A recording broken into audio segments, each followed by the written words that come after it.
उस समय दो ग्रुप बन गए थे। एक ग्रुप तो बन गया था यहाँ हरियाणा का सर छोटू राम का ग्रुप। छोटू राम ये कहते थे कि अगर अंग्रेज़ हार गया और जर्मनी ने आकर हिंदुस्तान को कब्जा कर लिया तो वो ज़्यादा टायरेंट हैं। अंग्रेज़ का आजकल दिवाला निकलने वाला है, थोड़े दिनों में अंग्रेज़ तो दिवालिया हो जाएगा हिंदुस्तान, लेकिन जर्मनी का कब्ज़ा हो गया तो 100 साल और हमें गुलाम रहना पड़ेगा। इसलिए अंग्रेज़ को जिताने के लिए फ़ौज में भर्ती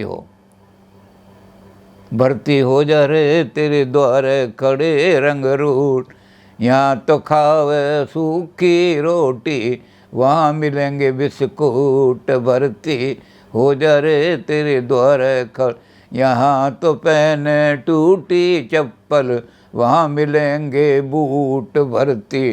तो ये सारे में ढोल बजाते हुए ये अंग्रेज़ के भर्ती करने वाले घूमते थे, क्योंकि 1942 में लामबंदी माने पकड़ पकड़ के लोगों को फ़ौज में भर्ती करो। और दूसरा ग्रुप था चौधरी चरण सिंह का, नॉन कोऑपरेशन। अंग्रेज़ को कैसे यो भगाओ, इसको किसी तरह से निकालो, इसलिए कोई आदमी फ़ौज में नहीं जाएगा। अंग्रेज़ की ऐसी हालत कर दो कि अंग्रेज़ कोई बचे नहीं, अंग्रेज़ जर्मनी के बम से सब नष्ट हो जाए इनका लंदन के अंदर सिवाय उल्लू बोलने के और कुछ ना हो। इसलिए उन्होंने गढ़मुक्तेश्वर में कैंप लगाया था कि कोई भी अंग्रेज़ की फ़ौज में भर्ती नहीं होगा। तो ये दोनों कैंप चलते थे। अंग्रेज़ ने world war memorial of the world war में बहुत सारा लिखा है, चर्चिल ने लिखी है वो किताब। तो हिटलर मारता चला जा रहा था, भाग रहे थे अंग्रेज़। ये हालत हो गई अंग्रेज़ की, जैसे कुत्ता भागता है ना शेर के सामने, ऐसे भाग रहे थे हिटलर और मुसोलिनी के सामने। तो सारा यूरोप खाली हो गया था। अफ्रीका में, इथियोपिया में जाकर के पहुँच गए, अफ्रीका तक रगड़ दिया इनको खूब अंग्रेज़ों को। तो इथियोपिया में जाट रेजिमेंट थी बड़ी तकड़ी, इंडिया गेट पे उन्हीं के नाम लिखे हुए ना।